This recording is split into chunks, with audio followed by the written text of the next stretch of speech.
South Sudan's legacy of landmines hurts recovery from war. As South Sudan struggles for peace, it's still cleaning up the deadly threat posed by thousands of landmines from previous conflict decades ago. GONDOKORO, South Sudan. As South Sudan struggles for peace, it's still cleaning up the deadly threat posed by thousands of landmines from previous conflict decades ago. Cattle herders, charcoal collectors, children, all have been victims of long-forgotten mines that continue to make South Sudan one of the world's most dangerous countries for unexploded ordnance. The mines are a stealth problem among the country's more pressing ones, which include the slow recovery from a 5-year civil war, the worst flooding in decades, and hunger that's expected to affect more people this year than ever during the young nation's decade of existence. The explosives are a danger to fragile efforts at rebuilding development. After a road construction company accidentally detonated an anti-tank mine last year just 25 kilometers, 15 miles, outside the capital, Juba, a mine clearing team was in the community of Gondokoro last month to safely detonate a dozen more. The explosives were older than South Sudan itself, dating back to the 1980s and the long fight for independence from Sudan. Independence came in 2011, but the remnants of past conflict continue to kill civilians today. More than 5,000 South Sudanese have been killed or injured by landmines and unexploded ordnance since 2004, according to the United Nations Mine Action Service. More than 1 million explosive items have been found and destroyed in South Sudan during that time, UNMAS says. Hundreds of victims have been children, curious about the sometimes toy-like objects they discover.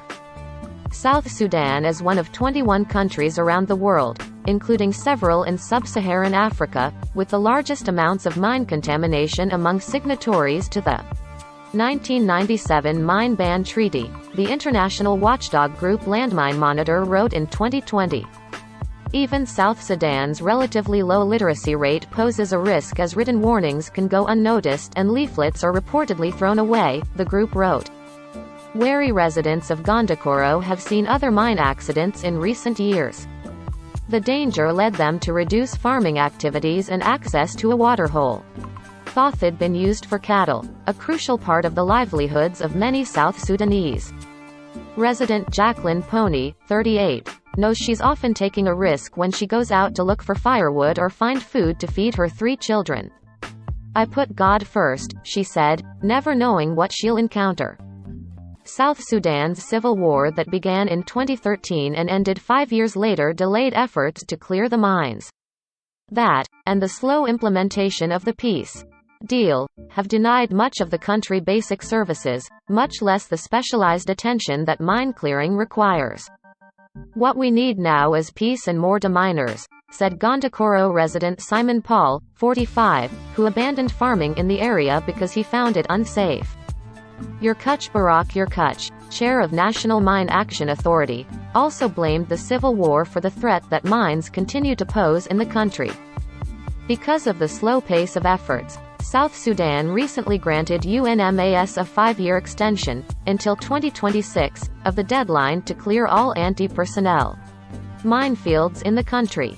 South Sudan has challenges years ahead for sure, when it comes to mines and similar hazards, said Fran O'Grady, chief of mine action for UNMAS there. "I will hope in 5 years' time, South Sudan will be in far better position." The mines and unexploded ordnance still make areas of South Sudan dangerous to travel. That affects everything from farming to aid distribution to the resettlement of people returning home after the Civil War. Some minefields have yet to be surveyed, O'Grady said, notably in the Greater Equatoria and Upper Nile areas. And now climate shocks like the flooding are an emerging threat. O'Grady said they have changed the typical demining season and made it more difficult to reach some areas and plan clearance activities. This is a reality that mine action and communities across the country will have to face going forward, he said.